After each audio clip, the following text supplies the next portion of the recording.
You are most welcome to my YouTube channel India that is Bharat. Today I am with very special person Waqar sir from Akash Institute, and he is the academic head of Akash Institute, Bombay. He is from Bombay. Now I would like to talk to him. You are most welcome to my YouTube channel, sir. आप सबसे पहला आपसे sir सवाल है, चूँकि आप academic head हैं और आप बच्चों को गाइड करते हैं, चाहे वो बच्चे आईआईटी का प्रिपरेशन कर रहे हों, चाहे नीट का कर रहे हों, और उनको इस काबिल बनाते हैं कि वो एग्ज़ाम को क्वालिफाई कर जाते हैं।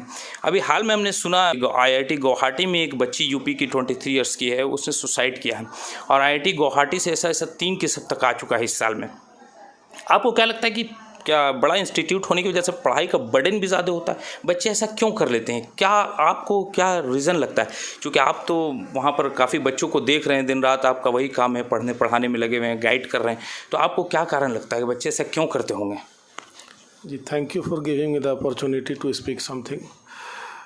रही बात सुसाइड करने की, तो वो तो जो भी करता है गलत करता है। इसमें पढ़ाई और ये ज़िंदगी है, तो कुछ ना कुछ उतार चढ़ाव रहेगा। प्रेशर पढ़ाई का अपने जगह है, और कुछ लोग नहीं हैंडल कर पाते। ऐसा बहुत लोग पढ़ के निकल ही रहे हैं, परसेंटेज सुसाइड करने वालों का देखेंगे कम है। और अक्सर केसेस में जो कारण निकल कर के आते हैं वो जांच के बाद ही पता चलता है। पहले कुछ भी बोलना बहुत सही बात नहीं होता है। और जहाँ तक ज़्यादातर रिपोर्ट के हिसाब से देखा जाए तो पढ़ाई की वजह से कुछ लोग आजकल कर ले रहे हैं, हालांकि नहीं करना चाहिए। तो ये गड़बड़ तो है। अच्छा, एक दूसरा सवाल, चूँकि अब आप बॉम्बे में हैं और बॉम्बे में एक तरह का एनवायरनमेंट है पढ़ाई का, लोग लगे हुए हैं, और बड़ी बड़ी इंस्टीट्यूट है बॉम्बे के अंदर, जो आकाश है और इस तरह के आईआईटी बॉम्बे भी है वहाँ पे। हम ये पूछ रहे हैं कि जो बच्चे जितने आपके पास पढ़ने आते हैं, तो उनमें जो बच्चे फेल हो जाती है, पलक कर जाते हैं, क्या वजह होती होगी? जब करते मेहनत तो वो भी उतना ही कर रहे हैं, पेरेंट्स उनके भी पैसा वहाँ पर इन्वेस्ट कर रहे हैं, खर्च कर रहे हैं, क्लासेस वही टीचर ले रहे हैं सारे बच्चे का, उनमें कुछ बच्चे निकल जाते हैं, कुछ पलक करते हैं, तो उसका रूट कॉज क्या है? इसके कई सारे कारण होते हैं। मेन होता है आदमी का रुझान का, जिसको दिलचस्पी है इसमें इंस्टीट्यूट, तो अपना एक रोल जो अदा कर रहा है। लेकिन आदमी जो खुद करना चाहता है वो खुद से अगर आ रहा है तो ज़्यादातर लोग कर जाते हैं। और स्टैटिस्टिक्स देखेंगे जिस हिसाब से है, सब आदमी तो पास नहीं कर पाएगा, कॉम्पिटिटिव एग्ज़ाम है। और बम्बई में बहुत सारे बच्चे हैं जिनको ये रियलाइज़ हो जाता है कि वो नहीं कर पाते हैं, तो आराम से गिव अप करके दूसरा काम करते हैं। ऐसे बहुत सारे केसेस आते हैं जिनको लगता है कि हमने गलत लाइन चुन लिया है, तो हम लाइन चेंज करना चाहें तो करते हैं। और मुंबई जैसा शहर है, वहाँ बहुत सारे काम हैं। पढ़ाई ही एक काम नहीं है, जिससे पढ़ाई हुआ करे, नहीं हुआ दूसरा काम करे। और ज़िंदगी एक एक ज़िंदगी है, काम बहुत सारे हैं, कोई ना कोई एक काम आप कर ही लीजिएगा। ऐसा कुछ है नहीं कि भाई सब आदमी पढ़ ले या सब आदमी दूसरा ही काम करे। तो मेन इंटरेस्ट का चीज़ होता है और कुछ नहीं है।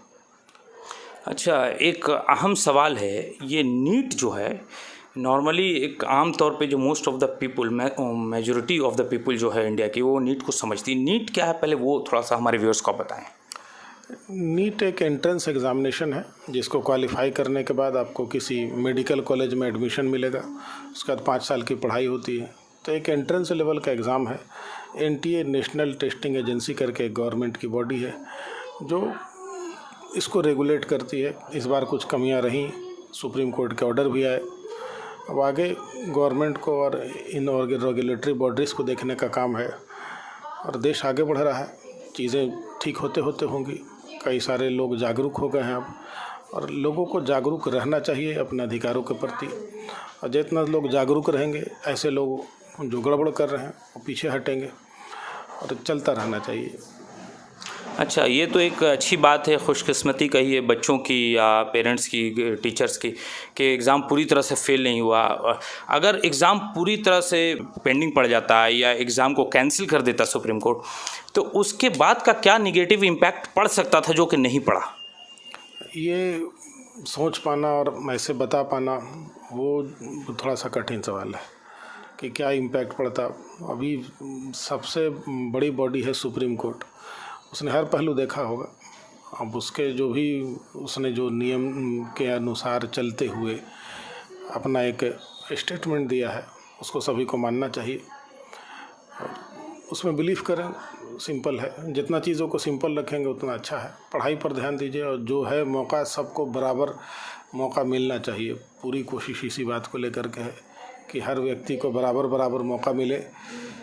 अपने आप को डॉक्टर बनने के लिए तैयार कीजिए, वही सिंपल सा रास्ता है। अब सब पर सवाल उठाने लगेंगे तो बहुत मुश्किल हो जाएगा।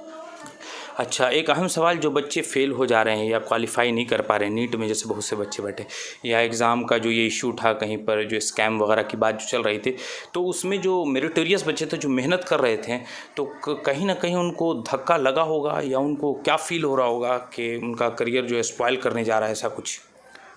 जहाँ तक जो बच्चे 1 साल एग्ज़ाम के लिए तैयारी करते हैं, निश्चित तौर पर बहुत मेहनत लगती है, उसमें कहीं कोई दो राय नहीं है। जिसने मेहनत किया और उसको लगता है कि उसके साथ ऐसा हो गया है, वो है तो ये प्रॉब्लम तो है। अब उनके साथ वो दिक्कत है तो उनको थोड़ा पेशेंस से काम लेना होगा। आपके साथ एक बार कुछ लोग ऐसा कर गए होंगे, पर विश्वास रखिए, बार बार ये सब चीज़ें नहीं होती हैं और आप मेहनत करते रहिए। एक आध बार कुछ हो जाए तो हो जाए, उसमें निराश होकर के कुछ इस तरह से कर लेना, वो एक एग्ज़ाम आपकी ज़िंदगी के आगे कुछ नहीं है। और ऐसे बहुत सारे एग्ज़ाम आते रहेंगे, ज़िंदगी बहुत लंबी है। आप प्रयास करते रहिए। इससे थोड़ा सा आप पीछे हट सकते हैं कि भाई मेरा 1 साल और लग गया, इससे ज़्यादा कुछ नहीं होना। आपसे एक आखिरी सवाल सर, चूँकि आपने अपना बहुत कीमती वक्त मुझको दिया, उस देश की झारखंड में चूँकि अभी आप हैं, फिर आप बॉम्बे चले जाएंगे, तो झारखंड, बॉम्बे, सारा देश और देश से बाहर सारी दुनिया, एक ब्रॉड सेंस में मैं बात कर रहा हूँ, वहाँ के बच्चों के लिए, जो स्टूडेंट्स खास के जो 10th के बाद 11 और 12th में जाते हैं, उनके लिए आपका क्या मैसेज है, संदेश है, जो उनके लिए इंस्पिरेशन का काम करे, उनके फ्यूचर को ब्राइट करने का काम करे? पढ़ाई पढ़ाई है, और साइंस पढ़ते हैं जनरली आप, तो उसमें सबसे अच्छी चीज़ है कि जो एक स्टेटमेंट हो सबके लिए, उसको अच्छे से समझ करके पढ़िए। सिर्फ याद करने के बजाय समझ करके चलेंगे तो उतना मुश्किल नहीं लगेगा। जनरली जो भी बच्चे नीट की तैयारी के लिए आते हैं, उनको लगता है हमको डॉक्टर बनना है और समाज की सेवा करनी है। इससे अच्छा कोई काम नहीं है। निश्चित तौर पर उसका जो अपना रेपुटेशन है वो है, और बहुत सारे प्रोफेशन अच्छे हैं, लेकिन उन अच्छों में सबसे अच्छा डॉक्टर बनना है, इसमें कहीं कोई शक नहीं है। और मेहनत लगेगी, समझ करके करेंगे, दिमाग में याद रहेगा। सिर्फ याद करके चलने से कि बस एक बार एक स्टेटमेंट को पढ़ ले, उसको समझिए, साइंटिस्ट ने कुछ कहा है, उसने पूरी अपनी ज़िंदगी लगाई है, आप तो कुछ साल ही लगा रहे हैं, तो वो समझना पहले ज़्यादा ज़रूरी है। समझ के चलेंगे, आसानी से हो जाएगा। और उसके बहुत सारे लोगों ने प्रिपरेशन के पूरे टिप्स दिए हुए हैं कि ये कीजिए, ये कीजिए, ये कीजिए, वो बड़ी लंबी कहानी हो जाएगी। एक लाइन में जो मेन लाइन है कि आपको समझ करके पढ़ना है, आप बना करके प्रैक्टिस करके जितना काम करेंगे उतना अच्छा रहेगा। बहुत बहुत शुक्रिया मुझसे बात करने के लिए। ये थे वक़ार सर, जो कि एकेडमिक हेड हैं आकाश इंस्टीट्यूट बॉम्बे से। और आप में से किसी को भी कोई सुझाव लेना हो, किसी सब्जेक्ट में, फ़िज़िक्स में ख़ास के, मैथ्स में डाउट हो, तो आप कमेंट बॉक्स में ज़रूर लिख सकते हैं। हम कोशिश करेंगे अपनी और मेरी पूरी टीम की तरफ से कि वक़ार अफजल सर को अप्रोच करें फ्यूचर में, चूँकि बच्चों के ब्राइट फ्यूचर के लिए और बच्चों की अच्छी मुस्तकबिल के लिए सर हमेशा तत्पर रहते हैं और फ़िक्रमंद रहते हैं, और सर डेडिकेशन के साथ इंस्टीट्यूट में लगे हुए हैं। आपको ये वीडियो कैसा लगा मुझे कमेंट बॉक्स में ज़रूर बताएं, और मेरे यूट्यूब चैनल को ज़्यादा से ज़्यादा शेयर करें, लाइक करें, और बेल आइकन के बटन को दबाना ना भूलें। अब मुझे इजाज़त दें। आदाब, धन्यवाद, जय हिंद।